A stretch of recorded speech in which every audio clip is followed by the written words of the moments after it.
قسمت پنجم، جملات شرطی.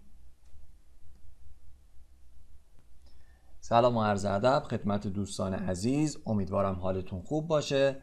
میررضا موسوی هستم، با یه ویدیو آموزشی دیگه در خدمتتون هستم. امیدوارم که این آموزش هم مورد توجه شما دوستان عزیز قرار بگیره. آنچه که در این ویدیو آموزش خواهید دید آشنایی با جملات شرطی هست که شرطی نوع اول رو با هم دیگه بررسی خواهیم کرد.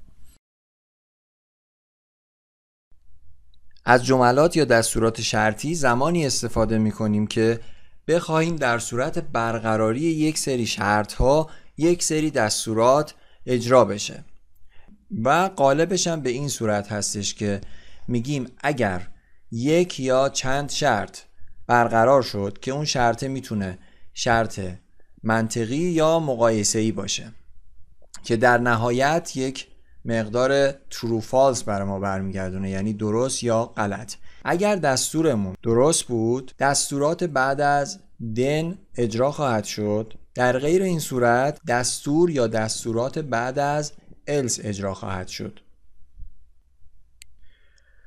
حالا بریم که با یه مثال الگوریتم شرطی نوع اول رو یاد بگیریم. قرار هستش الگوریتمی بنویسیم که بررسی کنه عدد دریافتی از ورودی.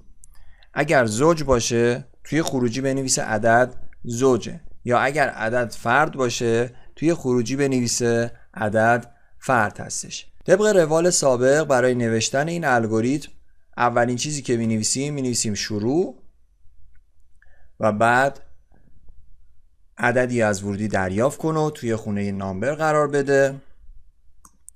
حالا اگر عددی که دریافت شده زوج باشه، یعنی اینکه اگر اون عدد رو تقسیم بر 2 کنیم باقی ماندهش برابر 0 بشه، اون عدد زوجه که گفتیم در این صورت برو به مرحله 4، در غیر این صورت برو به مرحله 5. مرحله 4مون گفتیم که در خروجی پیغام عدد وارد شده زوج است را نمایش بده. مرحله 5 گفتیم که در خروجی پیغام عدد وارد شده فرد است را نمایش بده و پایان. به این صورت ما تونستیم یه الگوریتم بنویسیم که از نوع شرطی نوع اول باشه. حالا میریم که این الگوریتم رو تبدیلش کنیم به کد زبان C#. برای تبدیل الگوریتممون به کد یه پروژه‌ای از نوع کنسول ایجاد کردم. اسم پروژم even odd هستش و حالا میریم که اینو تبدیلش کنیم به کد C#. اولی که شروع هستش، یعنی ما توی این قسمت شروع میکنیم به کد نویسی. توی این بلاک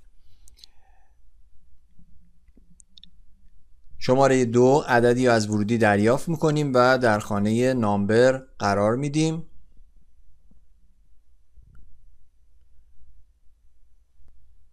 با استفاده از این دستور تو شماره 3 گفتیم که اگر عدد دریافت شده زوج بودش بیاد بره مرحله 4، در غیر این صورت بره مرحله 5 که هر کدوم اینها قرار است یک پیغامی رو برای ما نمایش بده.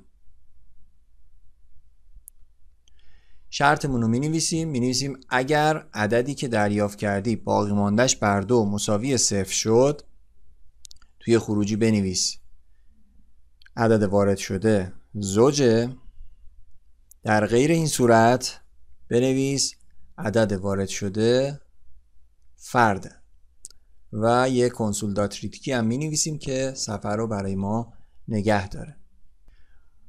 حالا برنامه رو اجرا میکنیم و تستش میکنیم. عدد 5 رو به عنوان ورودی میدم. همونطور که مشاهده میکنید نوشته که عدد وارد شده فرد هستش.